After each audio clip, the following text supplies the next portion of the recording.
Okay, I believe we are live. Yes, we are. I'm just gonna put. Okay, I believe we are live.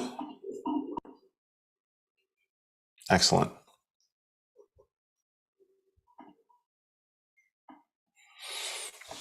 Okay, so today, welcome everybody. We're going through the entire Bible here, and we're doing it live.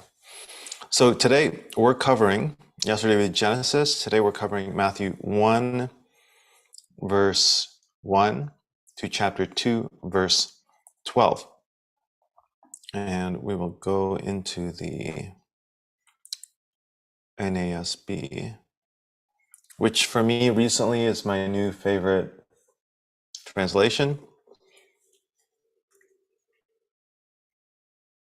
Let's do that here.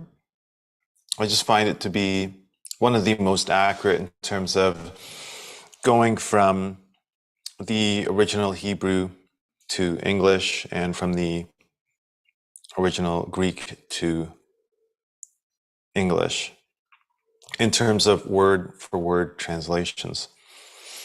So we're not going to go through the genealogy here because we don't need me to go butcher all these names.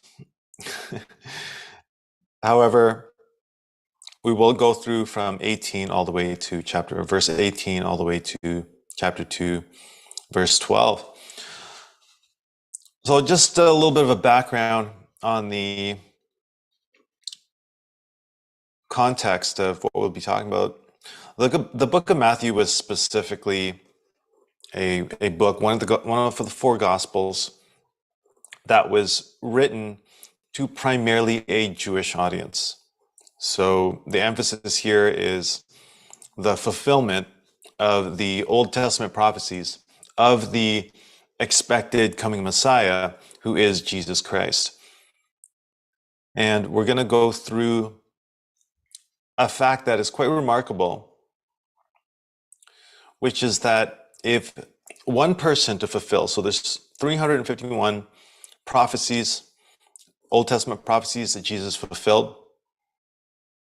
If one person were to fulfill 8 of those, the odds of that would be 1 in 100 quadrillion. So there just 8 of those prophecies for one person to fulfill all 8 of those prophecies. The odds of that is 1 in 100 quadrillion, right? So if you think about the odds of getting hit by lightning, 1 in 1 million, the odds of winning the lottery, 1 in 300 million, like those big jackpot lotteries, we're talking odds that are almost insurmountable. Now, if you were to take all 351 prophecies, the odds of fulfilling all 351 prophecies, one person fulfilling that, is actually 10 to the power of 50.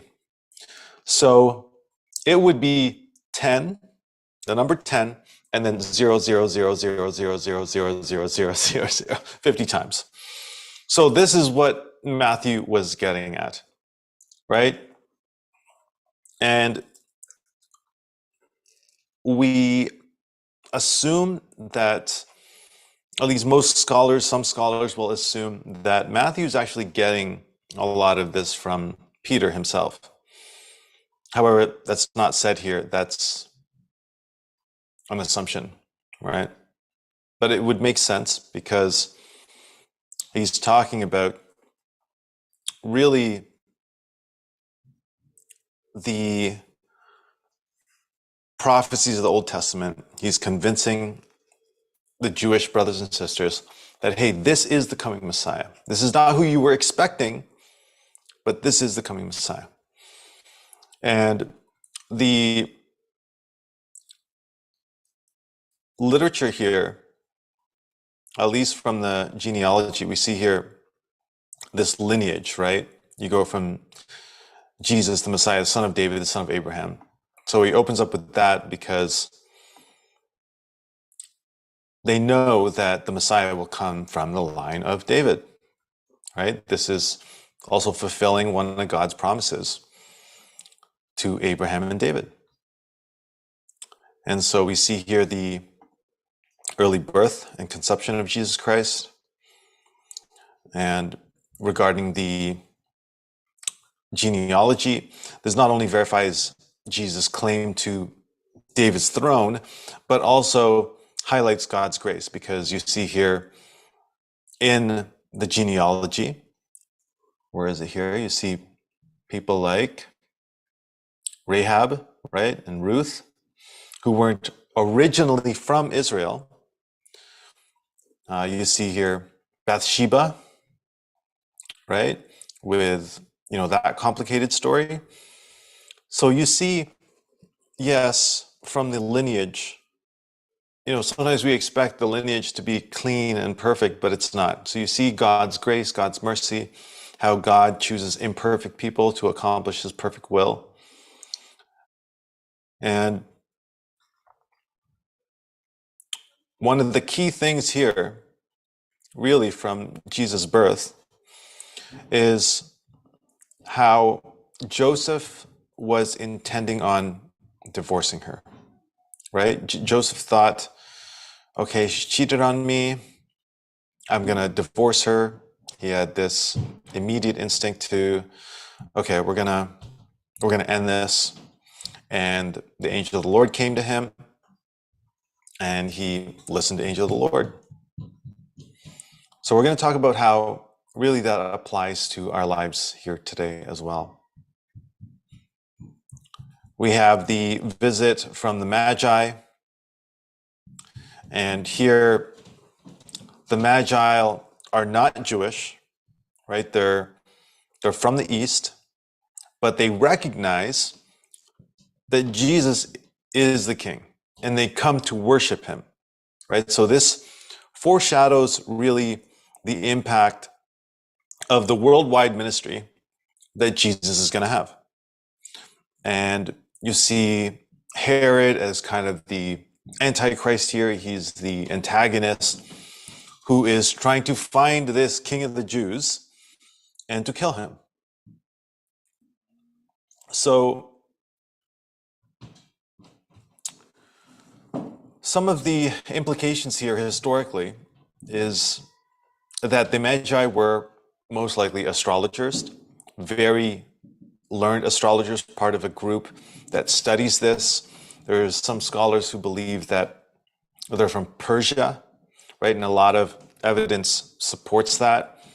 And that their visit, right, to a different country, to a different land, somehow God revealed to them that, hey, there's going to be a significant birth happening at this significant time, and it will be the King of the Jews, the King of the world. And King Herod, right, who is known, there you go, King Herod, who's really known for his brutality, his paranoia, like killing family members, basically ordering infants, the boys at least, to get killed. So he's really trying to hold on to power here, to the point where, he's killing his own family members and such, right? And theologically here, we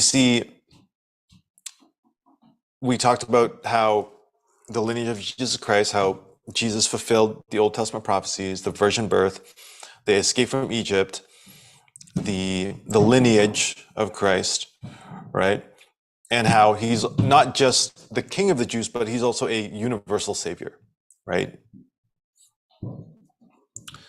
So you see from everything we read here, the opening, including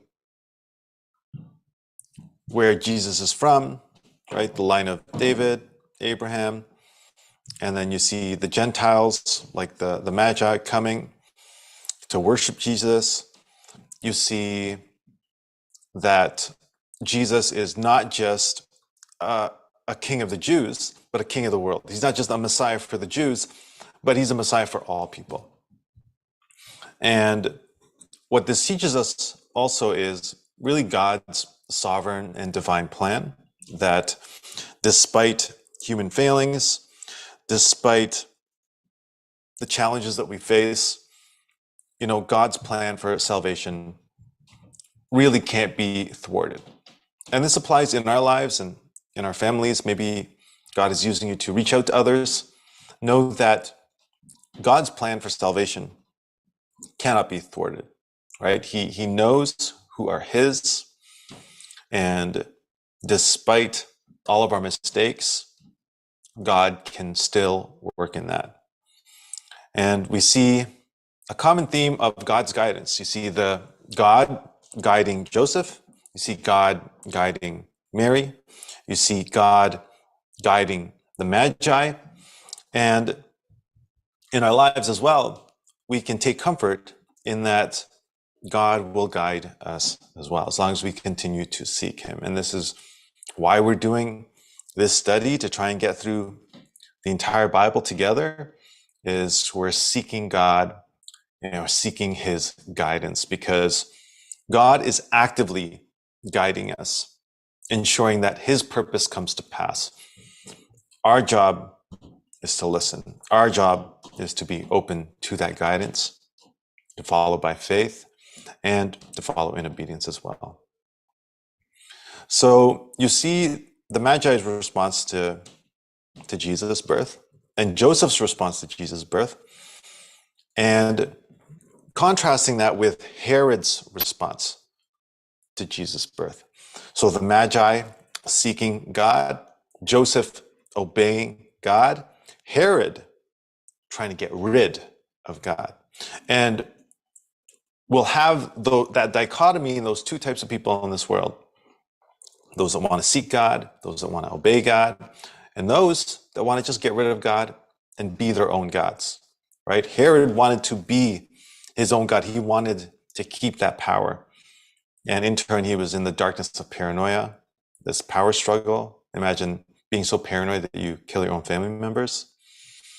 And really, the truth is, life often presents itself with uncertain and challenging times.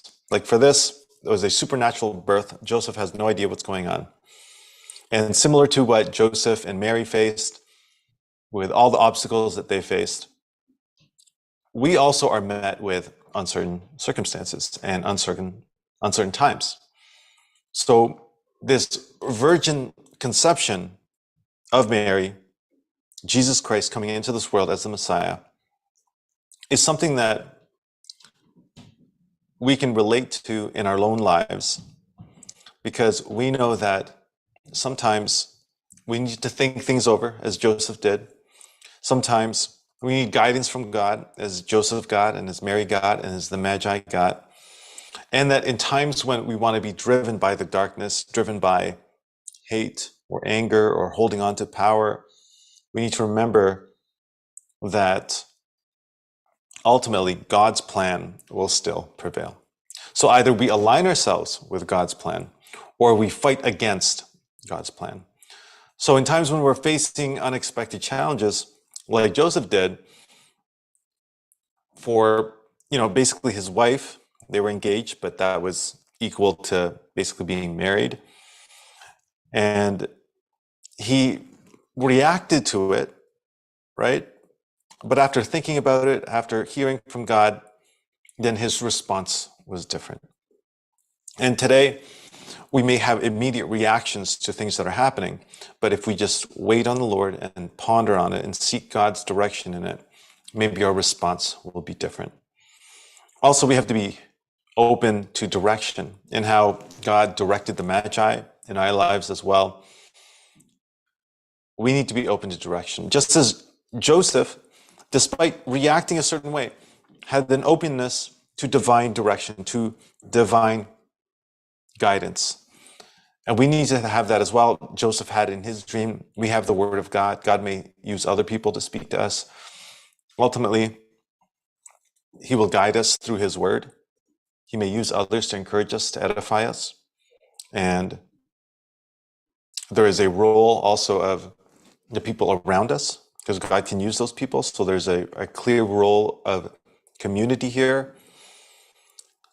So just like these Magi coming in to bless Jesus, there will be people in our lives that we can go to bless, and people that will come into our lives that will bless us as well. The importance is actually taking action, right?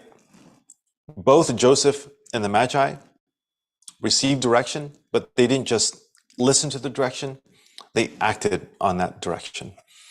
And it's important not to act out on our own direction, because just like Herod, who acted out on his own direction, ended up in his own demise, and still God's plan prevailed. Like us, we need to remember, God, where are you leading us? Where are you leading me right now? And as he leads, we go and we take action. So this is our Bible reading for today. We meditate on it and we reflect on this, and we remember that one of the things we always need to be aware of is we're seeking wise counsel, and we're having the courage to act as well. I pray that you would have a great day. Thank you for being with us. We will be back again at our next reading. So far, we've gone through Genesis, Matthew. We'll probably touch base on Psalms and Proverbs next. Thank you for joining us. Thank you for listening in. Until next time, God bless you. Keep Jesus first. This is Vince Revo from Man After God, and we will see you again shortly. Okay, bye for now. And we will end the stream